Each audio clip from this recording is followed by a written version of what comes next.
Hello. Welcome to ARGUS. Through this video, you will know how ARGUS is to be used to make homework a breezy affair. Begin by opening the dashboard.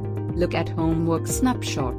There are three categories: new homework, due homework, and overdue homework.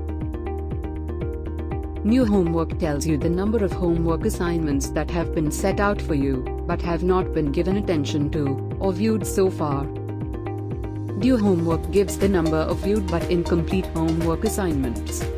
Overdue homework displays the number of incomplete homework assignments, such that the due dates for them have already passed.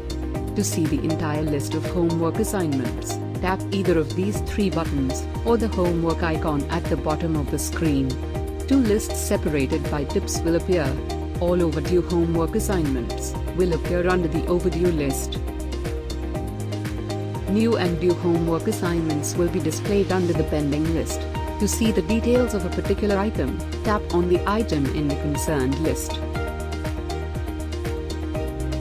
Tap the icon on the top right corner to view the item's contents. It can be a book, video, quiz, etc. Upon submission, it will be marked complete. To see all your completed and submitted homework assignments, tap the icon on the right-hand corner. To know the details of a particular item, tap on that item in the completed list.